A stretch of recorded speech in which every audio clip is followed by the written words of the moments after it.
While Shrouded Fable is a small special set featuring just 64 new cards, a few of those new cards help older decks reach new heights. Book has been tracking the best decks in Japan's Shrouded Fable format, and Charizard EX is consistently in S tier with Regidrago, Dragapult, Gardevoir, Raging Bolt, and Lugia near the top as well. Some of those decks, like Raging Bolt and Lugia, only benefit from a single new card, Fezandipiti EX, so I won't be covering them in detail here. And Gardevoir EX gets absolutely nothing new. So instead, I'll be focusing on the decks that are noticeably different come August 1st, which is when Shrouded Fable launches in Pokemon TCG Live. To say that Charizard EX gets the biggest boost with Shrouded Fable would be an understatement. It literally goes from, hey, remember when Charizard was the best deck in format, to, hey, Charizard is the best deck in format again. And it's all thanks to some Pokemon that you'll never actually attack with, and Pokemon that give your opponent a free prize. Using the Curse Blast ability, both Dusclops and Dusknoir knock themselves out, giving your opponent a prize card in the process. The benefit is that you can place either 5 or 13 damage counters on one of your opponent's Pokemon. I covered this in my crafting guide already, but using the Dust combo, Charizard can now take a 290 hit point KO or 340 hit point KO as early as turn 2, all without your opponent having any say in the matter. Starting off with Dusclops, if you activate its ability, Charizard EX's Burning Darkness attack now does 210 damage. Add in the 5 damage counters from Dusclops and the 30 extra from your now online Defiance band, that's 290 damage. Alternatively, if you blow up a Dusknoir, that's 210 damage from Charizard's Burning Darkness, plus another 13 damage counters from Curse Blast, bringing the total to 340 damage. Because Charizard already relies on Rare Candy, getting that Dusknoir up and running isn't unheard of. But 3 separate stage 2s isn't the easiest thing to get into play, as Pidgeot EX is also in the deck. The other new card is Fezandipiti EX. You know how annoying it is when Charizard can just use Pidgeot to get whatever card they want turn after turn? Well, they can still do that, except now they also get 3 extra cards from Fezandipiti EX if you knocked out one of their Pokemon during your turn. It's definitely going to get cramped when it comes to bench space, so knowing when to use Rotom, Lumineon, Manaphy, Fezandipiti, and Duskull is going to be crucial. Here's what Charizard EX will look like come Shrouded Fable. Yes, it's very busy and will play out differently than Charizard has before, but the sacrifice is worth it for a deck that has so much more power. Early game though, things will be roughly the same. You try to get a Charmander, Pidgey, and Rotom V down early to get off to a good start. If you can get your Duskull down too, great, but depending on the matchup, it's not as important as the others. Then it's all about setting up your Charizard EX and Pidgeot EX to smooth out your draws for the rest of the game, all while using Dusclops or Dusknoir to boost Charizard EX's damage, allowing you to do 290 to a Raging Bolt EX fairly easily, even if they aren't doing anything. Because there's so much going on, not everyone's list will be the exact same.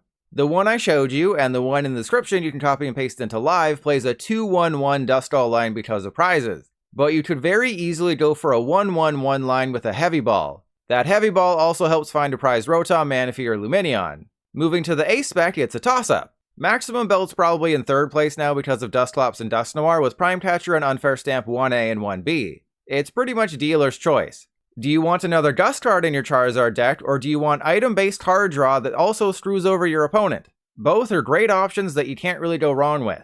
Other cards to heavily consider in your Charizard deck are Nightly Stretcher to get back to Pokemon or basic energy from the discard pile, Airy to screw over Rare Candy and Superior Energy Retrieval decks, and Roxanne to force them to shuffle draw to 2 while you get 6 cards. With Charizard EX primed to become a Tier 1 deck again, that means it's time for Grass Pokemon to shine once more. And a great new one is Dartrix, which features the United Wings attack. This brings the total number of United Wings cards you can have in your deck to 16, or a damage potential of 320 if you use the Pokemon Go Ditto. I've been paying close attention to Japanese tournament results, and it seems like the optimal list has finally been settled on, this one. Instead of choosing between a Ditto list and a Dartrix list, they Hannah Montana'd it and went for the best of both worlds. Now there's a single copy of Rowlet giving you the option of attacking with Dartrix for the easy one-hit KO on Charizard EX. Otherwise, you have a ton of cards to get those United Wangs in the discard pile, like 4 Research, 4 Ultra Ball, Serena, Carmine, and the best Ace spec for the deck, Secret Box, all in an effort to build up as much damage as quickly as possible. Aside from Dartrix and Rowlet, the only other new cards in the deck are Fezandipiti EX and Nightly Stretcher. Since all of your Pokemon are so weak, your opponent will be easily taking knockouts every single turn. Fezandipiti allows you to draw 3 cards whenever they do that.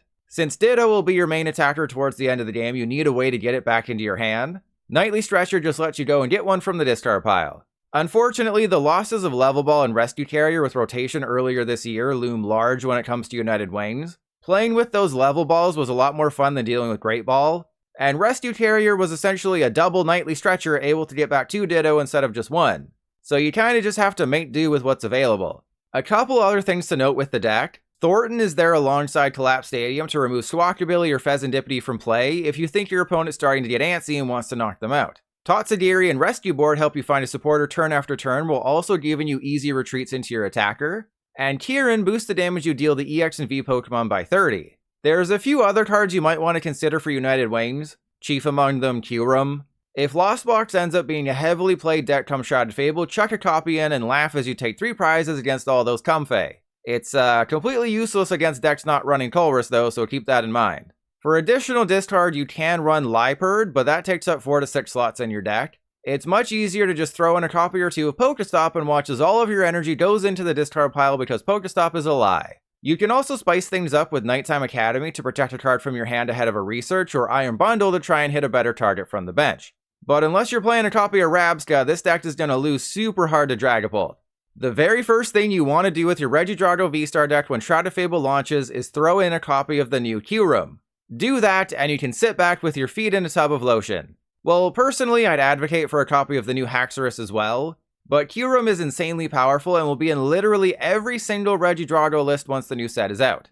Just look at the attack on Kyurem. It does 110 damage to 3 of your opponent's Pokemon. Do you understand how crazy that is? You can copy Dragapult EX's Phantom Dive early, dealing 200 damage and spreading 6 damage counters around. You'll want to get rid of their Manaphy if they have one, which is why some of the lists I saw play Hawlucha. Then at the end of the game, copy Kyurem, and provided you're as good at math as I am, clean up all the knockouts you've missed. Waiting until the end is important because you do have to discard all of the energy from Regidrago when you copy Kyurem. If you use it too early, they'll just leave the naked Regidrago alone and go for whichever one has energy on it. But edging is super beneficial. It keeps Iono from screwing you over, never lets them use Counter Catcher, and makes you feel cool. And for a matchup like Gardevoir, you can easily knock out 3 single prizers with Kyurem's attack, taking your final 3 prize cards almost out of nowhere. This is what you'll want Regidrago VStar to look like come Shrouded Fable. Like a lot of decks in the new format, it hasn't changed that much. It's pretty much just adding 1 copy of Kyurem and 1 copy of Haxorus, then calling it a day. Well, there is also Fezandipiti EX and Nightly Stretcher, but still, you can kinda turn your brain off. The only real decision you have to make is whether or not you want 7 grass energy or 8 grass energy. I also went for the full spread of support Pokemon here, throwing in 1 Fezandipiti, 1 Squawkabilly, and 1 MEW EX. Though you could always cut one of them to add in anything that you think might be missing. As for the Haxorus, give it a shot. The first attack one-shots any Pokemon with a special energy attached, provided it's not mist energy. And since it's an effective an attack, not damage, Legacy Energy doesn't prevent you from taking a prize card, and Gift Energy doesn't activate. Plus, it offers up a 230 damage attack, able to KO the likes of Arceus V, Roaring Moon, and Teal Mask Ogerpon EX. Sure, you have to discard the top 3 cards of your deck, but it seems worth it. Looking at those other considerations, there's Hawlucha. Manaphy has 70 hit points, Dragapult EX's Phantom Dive spreads 6 damage counters. 6 plus 1 equals 70. Personally, I've never been a fan of Hawlucha because I always start it, but if you have better luck than I do, you give Regidrago an easy way to deal with Manaphy. I've also seen Japanese lists remove a Radiant entirely to make room for the new cards. That being said, Radiant Greninja is always good, drawing you extra cards throughout the duel. And don't forget about Radiant Charizard, who can deal 250 damage for as low as 1 fire energy, while also giving up just a single prize card. Other dragons to consider, like always, are Giratina V, so you can deal with Mimikyu, Noivern EX to wall-based decks like Raging Bolt EX, Raging Bolt EX over Giratina VStar so you don't send energy to the Lost Zone, and the mightiest dragon of all, Cleffa, to help you draw cards early on in the game, while at the same time not messing up the prize trade. Do you know what's better than one Stage 2 deck getting helped out by the release of Dusclops and Dusknoir? Getting a foot massage while watching me live on Twitch 4 days a week. Also, a second Stage 2 deck getting helped out by the Dust Boys. Yeah, I know it's a little boring covering another Stage 2 Dust deck, but Shrouded Fable has 64 cards. My options are limited. Just like Charizard EX, Dragapult EX becomes more powerful thanks to the damage counter spread ability of Dusclops and Dusknoir. Except instead of increasing the raw power of Dragapult's attack, you get to do more math. If you skipped over my Charizard section, how dare you, Dusclops and Dusknoir knock themselves out, spreading 5 or 13 damage counters to one of your opponent's Pokemon in the process. This allows Dragapult to more easily deal with high HP basics, and makes TMD evolution plays more crippling. What I realized when building the deck is that space is tight. Radiant Alakazam works really well with all the damage counters you're spreading, but if you want consistency cards like Lumineon V, Rotom V, and Fezandipiti EX, it's the odd Pokemon out. Looking at the list, you have a 4-3-3 line of Dragapult, as Dracloak is always good at drawing cards. Pidgeot EX is the best partner for Dragapult with the Duskull line, though remember that rare candies are precious and the 4 you have must be used extremely carefully. If space wasn't so tight, I'd go for a second Duskull or a first Heavy Ball, plus a Radiant Alakazam and maybe a TM evolution or maybe Roseanne's backup to recycle the lone TMD evolution. But then you'd have to cut Lumineon V or Manaphy or Defiance Band, and none of those sound enticing. The other noteworthy new card, Fezandipiti EX, is also a massive help for Dragapult. Now when one of your Pokemon is knocked out during your opponent's last turn, you can just draw 3 cards. That makes life far less stressful for your Pidgeot, who can focus on finding Neo Upper Energy or Rare Candy or Mela, while Fezandipiti tries to find the other helpful cards. So yeah, Dragapult EX comes Shrouded Fable basically just copies Charizard EX's homework when it comes to the new cards being added. But if you enjoy counting and using your brain to win at Pokemon cards, this is going to be a great option. What's that? You want some excitement? Fine. How about Arbok EX with Janine's secret technique? Does that moisten your feet enough? I know I said before that Unfair Stamp would make Arbok as playable as it could ever be, but now I'm 100% confident that Janine will be the difference maker when it comes to whacking off with your snake. For those who've never felt the heartbreak of Arbok EX, for 3 Darkness Energy, it deals 150 damage and forces your opponent to discard 2 cards from their hand. What I hate most about Arbok is that your opponent gets to decide the 2 cards they discard. If it was random, Arbok gets so much better, but when they choose what they lose, it's not nearly as impactful. Another issue with Arbok is that energy cost. Getting 3 Darkness Energy on a Stage 1 Pokemon isn't as easy as you might think. You basically had to rely on your Attach for Turn plus 2 Dark Patch. With Janine's secret technique, now you have your Attach for Turn, Janine to accelerate 1 energy to 2 different Pokemon and a Dark Patch. Plus, with the addition of Pecharunt EX, keeping an Ekans on your bench for Dark Patch is super easy, as Pecharunt's ability allows you to put any bench Darkness Pokemon into the active. However, your Pokemon will be getting poisoned quite a bit with this deck, so a copy or 2 of Binding Mochi isn't a bad idea, as it boosts the damage Arbok deals by 40, fixing yet another issue the card faces, as Menacing Fangs only does 150 damage. Here's what Arbok EX can look like come Shrouded Fable. It's fairly straightforward, though a bit slow. I based it off of a winning Japanese list I found, but like every Arbok EX list in history, it has some glaring issues. Because Janine doesn't draw you cards, Squawkabilly EX is a good idea. And if you run Squawkabilly, Collapse Stadium is a good idea. But if you run Squawkabilly and Collapse Stadium, you have to take out 2 consistency cards. So you don't run Squawkabilly or Collapse Stadium and instead rely on Babarrel and Fezandipiti to draw you cards throughout the game, sacrificing your early game for the late game. The core strategy with Arbok is to let your opponent take a KO, Unfair Stamp them to 2, then hit them with Menacing Fangs to leave them with a 0-card hand. In your head, it seems so perfect. In reality, it will disappoint you more than my Nintendog trying to catch a Frisbee. Still, when it works, there's not much your opponent can do, especially if they don't have a Mew EX or Babarrel setup. A partner worth including with Arbok EX is Darkrai VStar. Darkrai's VStar power lets you get back any 2 items from your discard pile. Unfair Stamp is an item. You would have to cut, say, a Morpeko and a Countercatcher to make room for Darkrai, but being able to stamp twice in a duel might be worth it. So get marginally excited for Arbok EX come August 1st, then let the disappointment wash over you come August 2nd. Hang on a second, are you still not satisfied even after a spicy Arbok EX deck? Alright, how about Klawf with Binding Mochi? Will that satiate your hunger? Klawf already needs to be poisoned for Unhinged Scissors to deal 190 damage. Well, 170 when you attach a double turbo, so putting a Binding Mochi on Klawf will increase that by 40. And thanks to the Brute Bond and Ancient Booster combo, poisoning your active is easier than correctly pronouncing Iono. Obviously, the main issue with Klawf is that it attacks for a double turbo energy, except you can only have 4 double turbo in your deck. That's where you need an alternate attacker. Honestly, I don't think people understand how good of a combo Nightly Stretcher with Radiant Charizard is. You attack with Charizard when they're down to 2 prizes, dealing 250 damage for a single energy.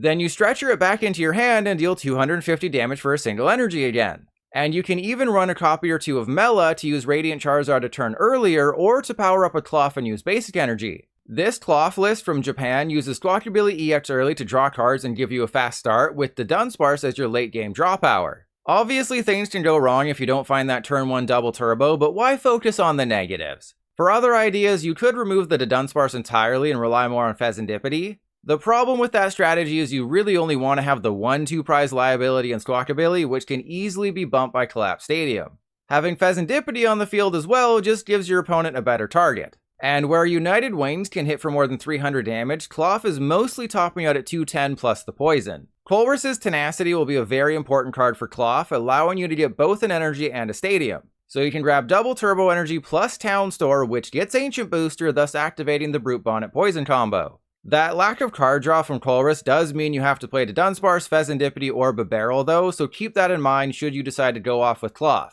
One card that unfortunately doesn't make the cut is Radiant Sneasler. That's because Radiant Charizard is your best backup attacker. However, Klawf really struggles with the Raging Bolt EX matchup.